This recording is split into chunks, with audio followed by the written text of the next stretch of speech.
ìjà ti parí Ọọ̀ni pẹ̀lú Aláàfin. àfi ẹni tó bá jẹ́ ọmọ àlè Yorùbá nìkan nínú ẹ̀ kò ní í dùn nígbà tó bá gbọ́ ohun tó ṣẹlẹ̀ láàrin àwọn ọba ńláńlá méjì ilẹ̀ Yorùbá yìí. Ọọ̀ni Ilé-Ifẹ̀ ọba Adéyẹyè ẹni ìtàn Ògúnwùsì Ọ̀jájá kejì pàdé Aláàfin Abímbọ́lá Akeem Ọwọ́adé Ẹlẹ́wù Ẹtù Kínní.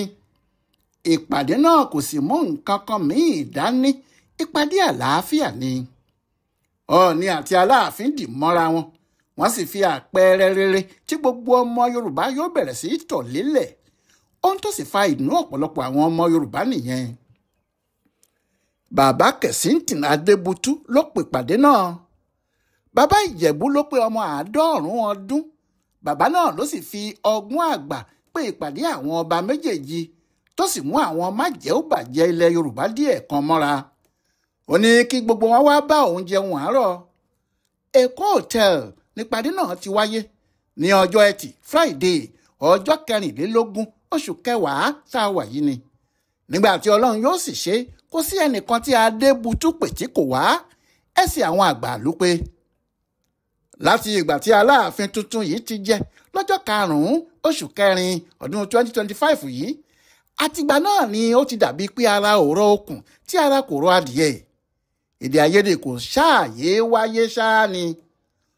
Ọ̀tọ̀ ní ìjà pé bàbá ọba Ọ̀yọ́ Túnjí kan wá sáàfin Ọ̀yọ́, wọ́n lù ú nítorí tó dárúkọ Ọọ̀ni. Ọ̀tọ̀ ní ti pé Ọọ̀ni pẹ̀lú Aláàfin pàdé lóde, Aláàfin kò kí Ọọ̀ni bó ti yẹ. Èyí tó sì dàbí pé ó fọ́ gbogbo ẹ̀ lójú ní ti ọkùnrin ọlọ́rọ̀ ọmọ Yorùbá kan Jubril Dọ̀tun Ṣànúsí tó ní Ìlàjì Farms, tí Ọọ̀ni fi joyè ọ̀kan lọ́mọ ilẹ̀ Yorùbá, tí Aláàfin torí ẹ̀ bínú tó sì kọ̀wé pé Ọọ̀ni kò láṣẹ láti fi ẹnikẹ́ni joyè tó bá ti gbé orúkọ Yorùbá dání. Eléyìí àti àwọn nǹkan míì ló ti ń dárúkèrúdò sílẹ̀ tó sì ti pín ilẹ̀ Yorùbá sí méjì, torí bí àwọn kan ti ń tẹ̀lé Ọọ̀ni ni àwọn kan ń tẹ̀lé Aláàfin. Èyí tó sì burú jù níbẹ̀ ni ti àwọn agbọ̀rọ̀dùn, àwọn agbọ́yìísọ̀yìí àtàwọn sọ̀rọ̀sọ̀rọ̀ orí ayélujára tí àwọn ti fi ọ̀rọ̀ Ọọ̀ni àti ti Aláàfin yìí sí ṣọ́ọ̀bù ọjà títà, tí wọ́n ń fi orúkọ àwọn ọba ńláńlá méjèèjì jẹun lórí ayélujára pẹ̀lú ìsọkúsọ tiwọn.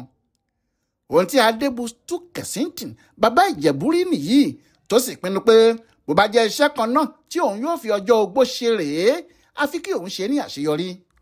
Àgbà òsánì wà lọ́jà kí orí ọmọ tuntun wọ́.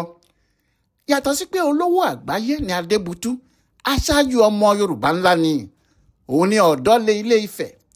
Olóyè Ọbáfẹ́mi Awólọ́wọ̀ ló sì joyè náà fúngbà pípẹ́.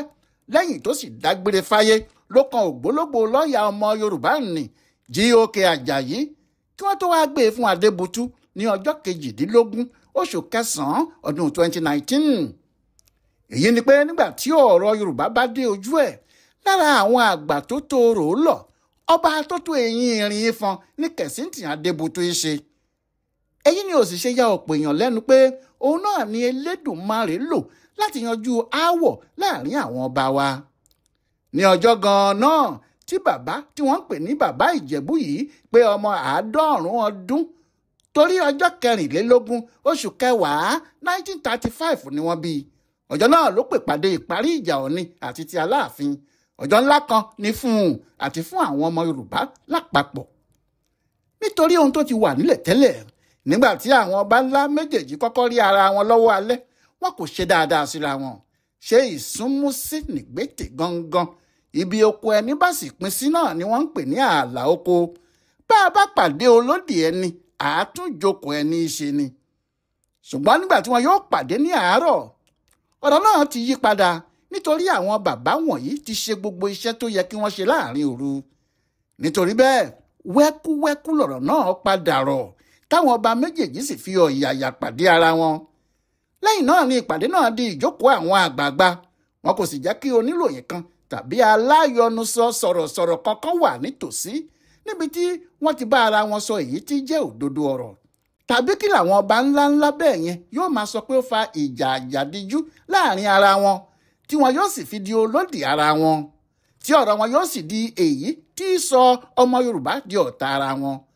Pàápàá nírú àsìkò yìí tí nǹkan ń ṣẹlẹ̀ nílẹ̀ Yorùbá, tí ogun oríṣiríṣi ń yí ìran yìí ká, tí àwọn oríṣiríṣi ẹ̀yà sì ti rí Yorùbá bí ìran tí wọ́n lè fi lanu lásán. Ohun tó fàdí ìpàdé tí Adébútú pè náà sì rèé, nítorí ọ̀pọ̀ ọmọ Yorùbá ló gbà pé bí Ọọ̀ni àti Aláàfin kò bá ti ṣiṣẹ́ pọ̀ fún ìṣọ̀kan ilẹ̀ Yorùbá, kò sí bí ìlọsíwájú kan ti lè bá ìran wa.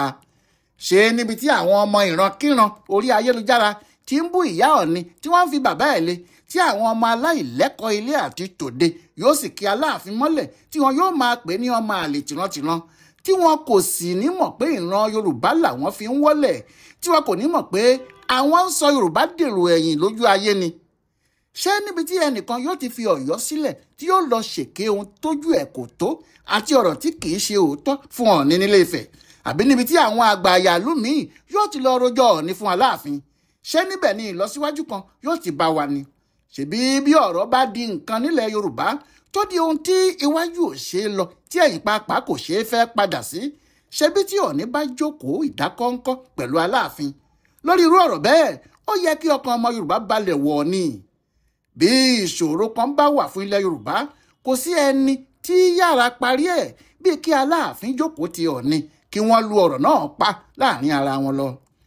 Dájúdájú àǹfààní ńlá ni ìrẹ́pọ̀ Ọọ̀ni pẹ̀lú Aláàfin jẹ́ fún ilẹ̀ Yorùbá. Ohun tí àwọn àgbààgbà gidi láàrin ìlú sì ń sọ nìyẹn. Ìdí ìpàdé tí Adébútú pàápàá sì pè gan-an nìyẹn. Àmọ́ ká pè pàdé kò tó kí pàdé ọ̀hún yọrí sí dáadáa. Ohun tó fa ìdùnnú ọ̀pọ̀ ọmọ káàárọ̀ oòjíire nìyẹn, torí ìpàdé náà yọrí sí dáadáa púpọ̀, débi pé yàtọ̀ sí pé àwọn ọba méjèèjì dìmọ́ ara wọn, wọ́n jọ kọ̀wé wọ́n sì jọ tọwọ́ bọ̀wé náà, èyí tó sì wà nínú ìwé náà fini lọ́kàn balẹ̀ gidigidi.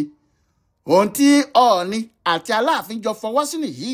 Wọ́n ní èmi Ọọ̀ni Adéyẹyè ẹni ìtàn Ògúnwùsì àti èmi Aláàfin Abímbọ́lá Ọ̀wá Adé Ẹlẹ́wù Ẹ̀tù, àwọn méjèèjì fọwọ́ sí pé ìjíròrò àti ìfikùnlukùn tó bẹ̀rẹ̀ láàrin Ifẹ̀ àti Ọ̀yọ́ yìí a ó máa tẹ̀síwájú lórí ẹ̀ ní gbogbo ìgbà ni. Lọ́nà kejì, a ó dá ìgbìmọ̀ ìṣọ̀kan Yorùbá ńlá kan sílẹ̀ láàrin àwa méjèèjì. Lọ́nà kẹta, a ó rí i pé gbogbo ọmọ Yorùbá ló wà níṣọ̀kan pẹ̀lú ohun tí a ṣe yìí. Lọ́nà kẹrin, gbogbo ọmọ Yorùbá là ń pè níbi yòówù tí wọ́n bá wà kárí ayé láti fààyè gba àlàáfíà àti ìṣọ̀kan. Ohun tí àwọn ọba méjèèjì ṣe rèé, wọ́n sì buwọ́lu ìwé àdéhùn náà. Ọọ̀ni Adéyẹyè ẹni ìtàn Ògúnwùsì fọwọ́ sí ìwé lẹ́gbẹ̀ẹ́ kan, Aláàfin Abímbọ́lá Ọ̀wá Adé náà sì fọwọ́ sí ìwé lọ́nà kejì, Kẹ̀síntìn Adébútú sì jẹ́rìí sí i. Bẹ́ẹ̀ ni ìjà náà sì parí, torí lẹ́yìn tí wọ́n ti fọwọ́ sí ìwé àdéhùn àlàáfíà àti ìparí ìjà yìí tán, àwọn ọba ńláńlá méjèèjì ni wọ́n fààyè sílẹ̀ fún láti gbàdúrà fún ilẹ̀ Yorùbá àti àwọn ọmọ Yorùbá lápapọ̀, tí wọ́n sì fẹnu ara wọn sọ pé ìgbé ayé ọ̀tun, àsìkò eré ọ̀tun ti bẹ̀rẹ̀ nílẹ̀ Yorùbá yíkáyíká. Wọ́n ròyìn pé àwọn tí wọ́n wà níbẹ̀ pàápàá kọrin. Wọ́n kọrin bàbá ti bá wa ṣe, bàbá ti bá wa ṣe o, ohun tó ń já wa láyà, bàbá ti bá wa ṣe. Bẹ́ẹ̀ làwọn míì sì ń kọrin wẹ́rẹ́ ló bá wa ṣe, wẹ́rẹ́ ló bá wa ṣe, ohun tá a rò pé ò ṣeé ṣe, wẹ́rẹ́ ló bá wa ṣe. Bẹ́ẹ̀ tí wọ́n tó bẹ́ẹ̀ ó jù bẹ́ẹ̀ lọ, torí ẹni tó bá rí ibi tí Ṣàngó ti bá wọlẹ̀, òun náà ò ní bá wọn bú ọba Kòso. Ẹni tó bá mọ ohun tó ti lọ àti àwọn ohun tó ti ṣẹlẹ̀ lórí èdè àìyedè yìí, tọ̀hún kò ní gbà pé bí nǹkan náà yóò ti wá parí wẹ́rẹ́ nìyí o. Àmọ́ ìjà náà parí, kò sógun mọ́ kò sọ́tẹ̀ mọ́, eléyìí ti di àfìsẹ́yìn tí eegun aláré fi sọ. Sáàmù àwa Yorùbá làwa náà yóò máa kà pé agbáwọlẹ̀ ní ti ṣẹ́rin, àkànmọ́lẹ̀ ní tèèkan. Ogun tó ti ṣẹ́ yìí kò tún ní gbérí mọ́, àwa ò ní ríbi nílẹ̀ yìí mọ́ òdò kèrè. Èwe kan ń bẹ lódò tí ò lórúkọ méjì bí kò ṣe ire.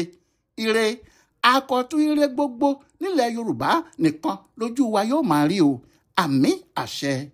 Ọláyíwọlá Alága ló ṣe àkọsílẹ̀ ìparí ìjà Ọọ̀ni pẹ̀lú Aláàfin yìí nílé Kẹ̀síntìn Adébútú fún bùdó àgbáyé fún àṣà àti ìṣe Yorùbá, Yorùbá World Center nínú ọgbà Yunifásítì Ìbàdàn. A kú dédé àkókò yìí.